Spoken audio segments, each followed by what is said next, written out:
इंसान से गलतियां हो जाती हैं। हर इंसान से बहुत सारी मिस्टेक हो जाती है, बहुत सारी गलतियां हो जाती हैं। हम बहुत बार गड्ढों में गिर जाते हैं, बहुत सारी परिस्थितियों में पड़ जाते हैं, बहुत सारी गलतियां ऐसी कर जाते हैं कि जो हमें जिनको जब हम सोचते हैं कि हमको लगता है कि हम कभी अब परमेश्वर के साथ नहीं चल सकते, अब हम कभी इसमें से नहीं निकल सकते और अब ये चीजें ऐसा ही रहेंगी। लेकिन परमेश्वर एक चीज बोल रहा था कि यहाँ पर दाऊद से गलती हुई। दाऊद ने जो ये कहानी बता रहे हैं इसमें यही था कि दाऊद ने अपने एक सैनिक की पत्नी के साथ शादी कर ली और उसको मरवा दिया था, और ये एक व्यभिचार का पाप था। और उसको लगता था कि किसी को नहीं पता, लेकिन परमेश्वर उसके इस पाप को देख रहा था, है ना। तो जब हमसे पाप हो जाता है, गलती हो जाती है, तो सबसे पहले हमारा मन हमें दोषी ठहराने लगता है। और फिर हमारे मन में कैसी बातें आती हैं, परमेश्वर तुझसे प्यार नहीं करता, अब तू कभी प्रभु के रास्ते पे नहीं जा सकता, अब तेरी कोई माफी नहीं है, अब तू दूर हो जा सब चीजों से। और आपका मन क्या करता है, वो शैतान उस आपके मन में काम करता है और आप क्या करते हो, पूरी तरह परमेश्वर से डिस्कनेक्ट हो जाते हो। लेकिन परमेश्वर क्या बोल रहा था कि कुछ भी हो गया हो, कितनी भी बुरी बात क्यों नहीं हो गई हो, हमें रुकना नहीं है, उस गड्ढे में पड़े नहीं रहना, हमें दोबारा से उठना है, खड़ा होना है और फिर से परमेश्वर के साथ चलना है। हमें फिर से शुरुआत करनी है। यहां पर दाऊद से गलती हुई। दाऊद ने ये नहीं कि माना नहीं, सबसे पहले उसने मानी गलती। उसने कहा हाँ मैंने यहोवा के विरुद्ध पाप किया। समझ रहे, जब सबसे पहले क्या करें, जब हम किसी ऐसे पाप में, कोई भी ऐसी हमसे मिस्टेक हो जाती हो, उसको अपने आप को दोषी मत समझो। हो गया, क्या करना है, उस गड्ढे में पड़े नहीं रहना, उस गलती को बार बार ही याद करके और ज्यादा अपने अंदर दोष भावना, अपने अंदर गलतियां, अपने आप को दूर नहीं करना। परमेश्वर हमने क्या करना है, हमने रिपेंट करना है, मान जाओ हाँ प्रभु गलती तो हुई, पाप तो मुझसे हुआ है, मैंने आपके विरोध में पाप किया है। हमने सबसे पहले क्या करना है, रिपेंट करना है। कितनी भी बड़ी गलती क्यों नहीं होगी, कितने भी ऐसे गड्ढे में पड़ गए हो आप, बाइबल में लिखा है, हमें पता होता नहीं बाइबल में ऐसा लिखा पर मैंने ऐसा कर दिया, मैंने तो प्रभु की आज्ञा तोड़ दी, और हमें शैतान डालता है अब तो प्रभु तुझे कभी एक्सेप्ट नहीं करेगा, अब प्रभु तुझे कभी माफ नहीं करेगा, अब परमेश्वर तुझे कभी गले नहीं लगाएगा। और शैतान बार बार हमसे ऐसी चीजें बोलता है ताकि हम उस गड्ढे में पड़े और हम प्रभु से अपने आप को दूर कर लेते हैं। फिर हम चर्च जाना भी छोड़ देते हैं, वचन पढ़ना भी छोड़ देते हैं और हम फिर बुरी संगति में पड़ने लगते हैं। तो हमें क्या करना है, सबसे पहले हमें रुकना नहीं है। आप सोचो आप जा रहे हो रास्ते में और आपका पैर फिसल गया, आप किसी गड्ढे में गिर गए, आप गिरे रहते, आप उसमें गिरे रहते हो या खड़े होते हो, खड़ा नहीं हो जा रहा तो आप किसी का सहारा मांगते हो, भाई मुझे खड़ा करके, हाँ आप किसी को पुकारते हो मदद के लिए कि मुझे इस गड्ढे से निकालो। समझ रहे हो, लेकिन आप पड़े नहीं रहते उसमें, आप खड़े होते हो। आप जैसे भी गंदे संदे जैसे भी होते हो, आप क्या करते हो, अपने घर की तरफ जाते हो, जाते नहीं जाते। हाँ अगर हमें रास्ते में कोई मौका मिले या कोई घर अपना ऐसा मिले जहाँ हमें कपड़े बदलने का, या कोई हमें कपड़े पहना दे या बदल दे या साफ सुथरा कर दे तो ठीक है, नहीं तो हम उसी हालात में क्या करते हैं, अपने घर पहुंचते हैं और घर जाके अपने आप को साफ करते हैं और उसके बाद फिर अगले दिन हम अपनी जॉब पे जाते हैं।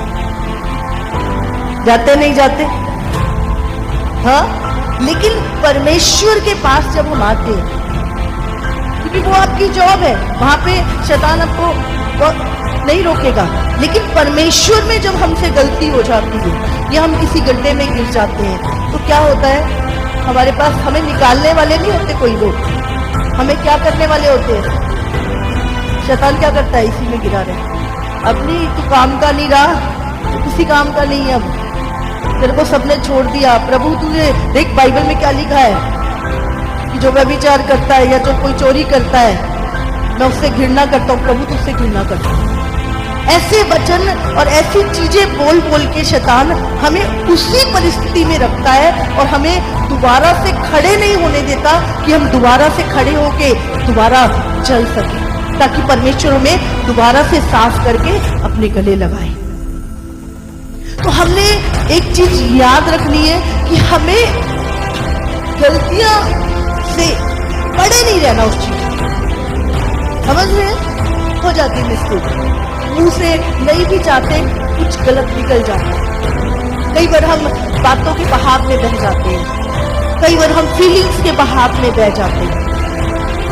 धीरे धीरे हम सीखते हैं। बच्चा एक ही दिन में चलना नहीं सीखता, वो बहुत बार गिरता है, ठोकर खाता है, फिर एक समय आता है, हम पहले दिन ऐसे चलना नहीं सीख गए थे कि हम सीधे सीधे चलना सीखे, पहले ऐसे ऐसे हिलते हमारी टांगे तो घुटनों के बल चलते, फिर धीरे धीरे धीरे हम आज ऐसे चल रहे हैं, ऐसे हम पहले दिन ही चलना सीखे थे, हम बहुत बार गिरे हैं। इसी तरह मसीह जीवन में भी जब हम आते हैं तो बहुत बार हम गिरते हैं, बहुत सारी मिस्टेक्स हो जाती हैं, पर हमने उन चीजों में गिरे नहीं रहना।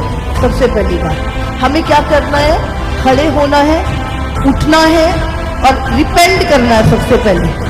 सबसे पहले ये देख रहे हम गिरा कैसे मैं, अच्छा चप्पल ठीक नहीं पहनी हुई थी मैंने, अच्छा मेरी ये यहाँ से मेरा कपड़ा लटक रहा था, इसने मुझे, हमें चेक करना मैं गिरा क्यों पहले तो, लेकिन उसके बाद हमने क्या करना है, रिपेंट करना और हमें उस गड्ढे से निकल के दोबारा से खड़े होके आगे बढ़ना।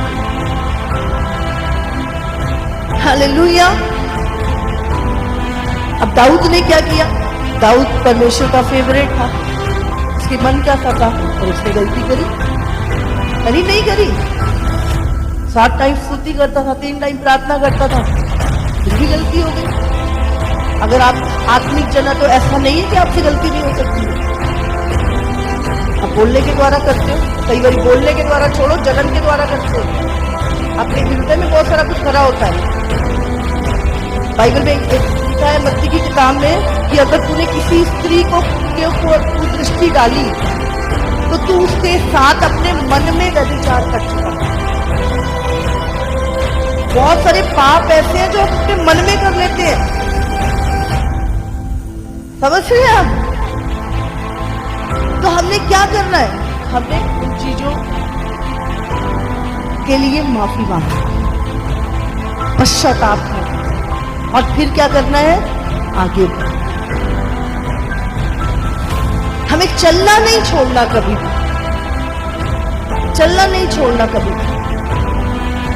बहुत सारे मसीह लोग लाइफ में क्या करते हैं, ठोकर खा के गिरते हैं और गिरे ही रहते हैं, पड़े ही रहते हैं, उससे उठते ही नहीं है, बोलते नहीं मेरे में उठने की ताकत नहीं है, मैं गिर गया ना, मुझे मैं यहीं पड़ा रहूं, मुझे लग नहीं रहा मैं उठ पाऊंगा, मुझे ताकत नहीं है। हम कोशिश करना भी छोड़ देते हैं, हम निकलने की कोशिश करना भी छोड़ देते हैं और हम वहीं पे सालों साल पड़े रहते हैं, समझ रहे हैं आप? और एक टाइम आता है जब हमें लगता है मैं कहाँ होता इस टाइम, पर मैं अब उस ठोकर खाने के बाद गिरा ही रहा, मैं उठ के चला नहीं, इसलिए मैं आज इतना पीछे रह गया। तो हमें क्या करना है, हमें खड़े होके दोबारा चलना है। दाऊद ने दोबारा माफी मांगी परमेश्वर से, है ना? परमेश्वर ने बताया भी तेरे को ये सजा मिलेगी, उसने ये धमकी नहीं दी, प्रभु मैं तो चलूंगा ही नहीं तेरे साथ। अब प्रभु ने कहा तेरा बेटा जो व्यभिचार से पैदा हुआ मर जाए, फिर भी उसने प्रार्थना करनी नहीं छोड़ी, वो उस बच्चे को, बीमार बच्चे को लेके प्रभु के सामने ही बैठा रहा। हो सकता प्रभु की इच्छा बदल जाए। वो बच्चा मर गया, उसके बाद भी वो उठा, उस नहाया धोया और फिर वो प्रभु की स्तुति करने लगा, फिर वो प्रभु के, उसने इतने सारे भजन लिखे। उसने परमेश्वर के साथ चलना नहीं छोड़ा, प्रभु की आराधना करनी नहीं छोड़ी। कुछ भी हो जाए, हमें अपने आत्मिक जीवन में इफेक्ट नहीं आता, हमें उसमें चलना ही चलना है। हालेलुया। आज बहुत सारे मसीह लोग, बहुत सारे आत्मिक जन, गलती हो गई और शैतान ने क्या दोष लगाया, तूने ऐसा किया, तूने ऐसा किया, तूने ऐसा किया, तूने ऐसा किया। और हम वो बातें सुनते रहे लोगों की जो हमें दोष दे रही थी, पर हमने वो बातें नहीं जो प्रभु कह रहा था, मेरे बेटे तू जैसा भी है, तू उड़ाऊ पुत्र है, आजा मेरे पास, मैं तुझसे प्रेम करता हूँ, मैं फिर से तुझे अधिकार दूंगा। क्या उड़ाऊ पुत्र नहीं गया था? पिता का सब कुछ लूट के उसने कहा पिता जो भी मेरा हिस्सा बनता है मुझे दे दे, और वो जबरदस्ती अपने पिता का सारा हिस्सा लेके चला गया और सारा धन वेश्याओं पे उड़ा दिया। पाप किया उसने बहुत, और उसकी सजा उसको मिली। उसको कहीं नौकरी नहीं मिली, और एक सूरों को तबेला था वहां पे उसको नौकरी मिली, और जो सूअर खाना खाते थे वही वो खाता था।